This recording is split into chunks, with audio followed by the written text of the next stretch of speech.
নিত্যদিনের মতো আবারও নিয়ে চলে এলাম দুর্দান্ত স্বাদের বেগুন ডিমের অবাক করা রেসিপি। হ্যাঁ, সত্যি অবাক করা রেসিপি। চিকেন রোস্ট তো আমরা অনেক খেয়েছি, কিন্তু ডিম বেগুনের রোস্ট কি আপনারা কখনো খেয়েছেন? খেয়ে না থাকলে আজকের রেসিপি আপনাদের জন্য। তো ছোট্ট একটি লাইক দিয়ে সম্পূর্ণ ভিডিওটির সাথেই থাকুন। হ্যালো এভরিওয়ান, আসসালামু আলাইকুম, welcome back to my channel. আপনারা সবাই কেমন আছেন? আশা করি যে যেখানে আছেন সবাই অনেক অনেক ভালো আছেন এবং সুস্থ আছেন। বেগুনের রোস্ট যে এতটা মজার হতে পারে যা কল্পনার বাহিরে। একবার নয়, বারবারই খেতে ইচ্ছে করবে। আজকের রেসিপি দেখে আপনিও বানিয়ে ফেলুন, পরিবারের সবার মন জয় করে ফেলুন। আর গরুর মাংসের প্লেট এবং বেগুনের রোস্ট থাকবে, কিন্তু গরুর মাংস ফেলে বেগুনের রোস্ট খেয়ে নেবে, এতটাই টেস্টি আর এতটাই মজার।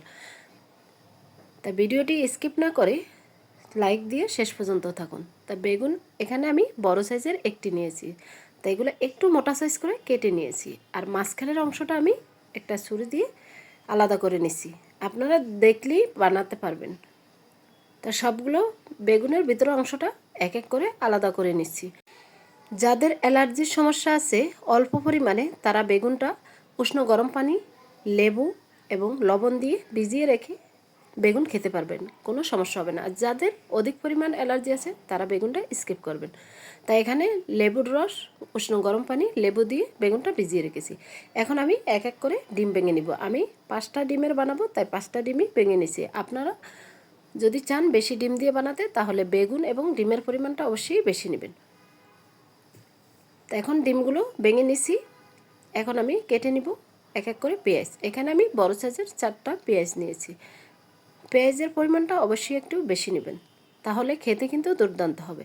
তো এক এক করে সবগুলো পেঁয়াজ আমি কেটে নিচ্ছি।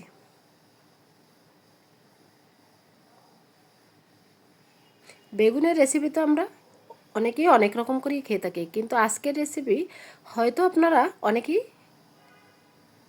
বানাননি।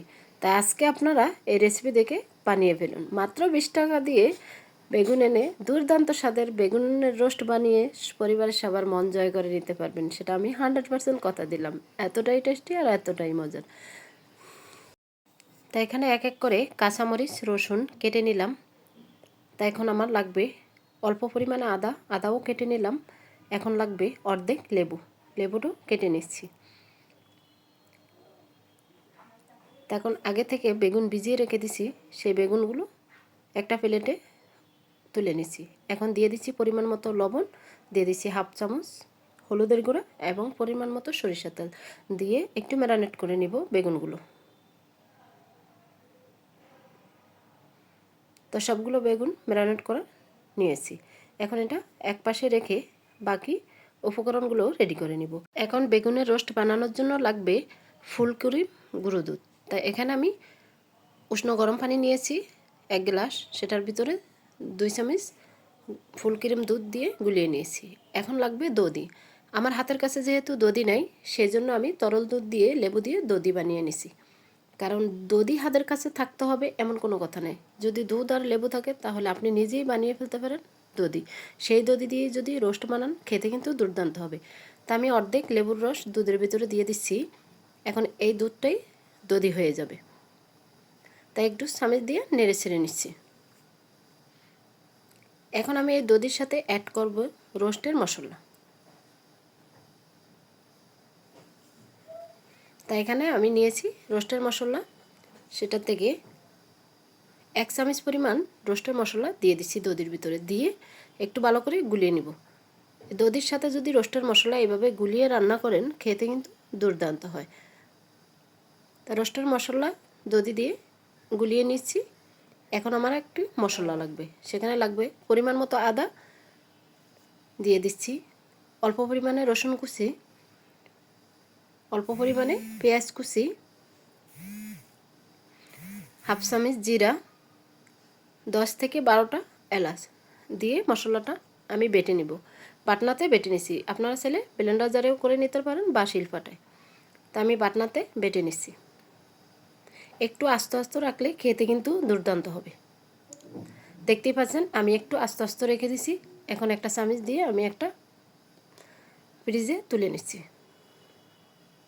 তা এক এক করে বেগুনের রোস্ট বানানোর জন্য সবগুলো উপকরণ সাজিয়ে নিয়েছি, দেখতেই পাচ্ছেন আপনারা। বন্ধুরা ভিডিওটি স্কিপ না করে সাথেই থাকুন। আশা করি আজকের রেসিপি আপনাদের কাছে খুবই ভালো লাগবে। রেসিপি ভালো লাগলে একটি শেয়ার করে সবাইকে দেখার সুযোগ করে দিবেন। তো চলে যাচ্ছি চুলায় আগে থেকে ফ্রাই প্যান বসিয়ে তেল গরম করার জন্য দিয়েছি, আর এখানে সরিষা তেল দিয়েছি। এখন বেগুনগুলো এক এক করে দিয়ে দিছি। বেগুনের ভিতরে খুব আস্তে করে ডিমগুলো দিয়ে দিব। তো এক এক করে 5টা বেগুনের ভিতরে 5টা ডিম দিয়ে দিছি। চুলা লো হিটে রাখতে হবে। এখন ঢাকনা দিয়ে রেখে দিব 5 থেকে 7 মিনিটের মতো। 7 মিনিট পর ঢাকনা তুলে নিচ্ছি। দেখতেই পাচ্ছেন উপরে ডিমটা পুরোপুরি হয় নাই। তা আমি এক পাশ করে সরিয়ে দিছি, আর বেগুনের মাঝের অংশগুলোও ভেজে নিব, তাই সেগুলো একসাথেই দিয়ে দিছি। আপনারা চাইলে বেগুনের মাঝের অংশগুলো ভর্তা করেও নিতে পারেন, বা এইভাবে রোস্ট বানানোর সাথেও দিতে পারেন। খেতে কিন্তু অতুলনীয় হয়। বেগুনের মাঝখানের অংশগুলো দিয়ে দিছি। এখন আমি ঢাকনা দিয়ে ওয়েট করব 5 মিনিটের মতো। 5 মিনিট পর ফিরে আসছি, আর ডিমগুলো উপরের পাশ হয়ে গেছে। এখন উল্টিয়ে দিব।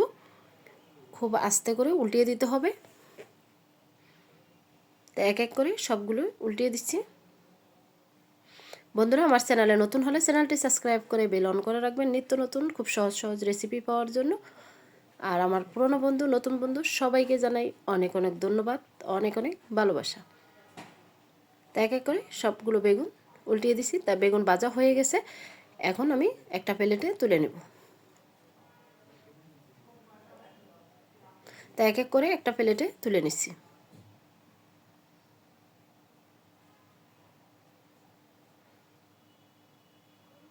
বাকি তেলের ভিতরে রান্না শুরু করব। তাই এখানে আবারও পরিমাণ মতো দিয়ে দিলাম সরিষা তেল, আর এখন দিয়ে দিচ্ছি পেঁয়াজ কুচি। পেঁয়াজটা একটু হালকা করে ভেজে নিব। একদম ব্রাউন কালার করার দরকার নেই, হালকা করে ভেজে নিলেই হবে। তা পেঁয়াজগুলো একটু আস্ত থাকবে, তাই রোস্টটা খেতে খুবই ভালো লাগবে। আর এইভাবে রোস্ট বানিয়ে আপনারা রুটি পরোটার সাথেও খেতে পারেন, বা পোলাওর সাথে খেতে পারেন। খেতে কিন্তু ভীষণ টেস্টি হয়। এখন দিয়ে দিলাম আগে থেকে একটি মশলা পেস্ট করে রেখেছি। মশলাটা দিয়ে তেলের ভিতরে 5 মিনিটের মতো ভেজে নিব। তাহলে মশলার যে গন্ধ থাকে ওটা আর থাকবে না। তাই ভেজে নিয়েছি। দেখতেই পাচ্ছেন একদম ভাজা ভাজা হয়ে গেছে। এখন অ্যাড করে দিব গুঁড়ো দুধ। এই দুধটা আগে থেকেই গুলিয়ে রেখেছি। এখন দিয়ে দিচ্ছি হাফ চামচ হলুদের গুঁড়া, হাফ চামচ কাশ্মীরি লঙ্কার গুঁড়ো, হাফ চামচ ভাজা জিরার গুঁড়া, আর হাফ চামচ ধনিয়ার গুঁড়া দিয়ে মশলাটা একটু ভালো করে কষিয়ে দিব। এখানে আর বাড়তি কোনো মশলা দেওয়ার দরকার নেই।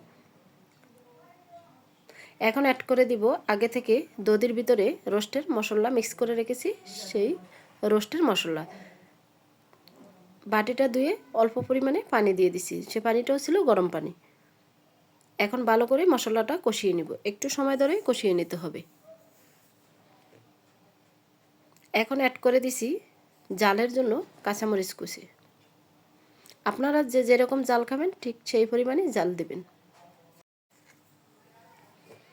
এখন দিয়ে দিচ্ছি স্বাদ মতো লবণ দিয়ে ঢাকনা দিয়ে রেখে দিব 5 মিনিটের মতো। 5 মিনিট পর ফিরে আসছি, আর উপরে তেল উঠে আসছে, মানে মশলাটা একদম পারফেক্টভাবে কষানো হয়ে গেছে। দেখি আপনারা বুঝতে পারছেন। আর যে কোনো রান্না করার সময় মশলাটা অবশ্যই পারফেক্টভাবে কষালেই সেই তরকারির বা মাছ মাংসের স্বাদ কিন্তু দ্বিগুণে বেড়ে যায়। তো মশলা কষানো হয়ে গেছে। এখন আমি এক এক করে ডিম বেগুন ভাজাগুলো বসিয়ে দিব। এখানে বেশি নাড়াচাড়া করা যাবে না, তাহলে ভেঙে যাবে। তাই শুধু বসিয়ে দিয়েছি। এখন আমি দিয়ে দিচ্ছি বাকি দুধটুকু। এখানে কোনো পানি দেওয়া যাবে না, দুধের উপরেই রান্না করতে হবে ডিম বেগুনের রোস্ট। তাই দুধটা দিয়ে এখন হালকা করে একটু নেড়ে ছেড়ে দিছি। বন্ধুরা, আমার রেসিপি কেমন হয়েছে অবশ্যই কমেন্টের মাধ্যমে মূল্যবান মতামত রাখবেন। আর আজকের রেসিপি যদিও আপনারা নতুন দেখে থাকবেন, তাহলে একটি শেয়ার করে সবাইকে দেখার সুযোগ করে দিবেন। আর আপনারা আজকের রেসিপি দেখে বাসায় ট্রাই করবেন। ছোট থেকে বড় সকলেই কিন্তু চেটেপুটে খাবে, এতটাই টেস্টি। আপনারা না বানালে বুঝতেই পারবেন না। এখন আমি ঢাকনা দিয়ে রেখে দিচ্ছি কিছুক্ষণের জন্য। কিছুক্ষণ পর ফিরে আসছি। এখন ঢাকনা তুলে নিলাম, আর মাশাআল্লাহ দেখতে খুবই সুন্দর হয়েছে, আর খেতে তো ভীষণ টেস্টি হয়েছে। এখন আমি একটু উল্টিয়ে দিয়েছি। এগুলো তো বেশি নাড়াচাড়া করা যাবে না, জাস্ট উল্টিয়ে দিলেই হবে। তাই এক এক করে সবগুলো ডিম বেগুনের রোস্ট উল্টিয়ে দিয়েছি।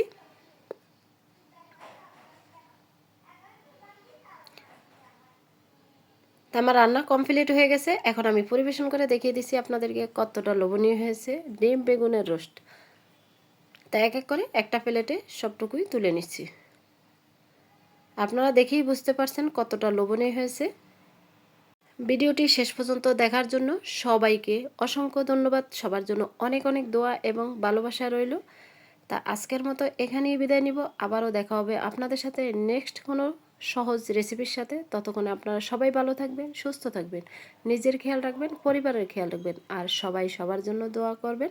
আসসালামু আলাইকুম রহমতুল্লাহি ওয়া বারাকাতুহু। আল্লাহ হাফেজ।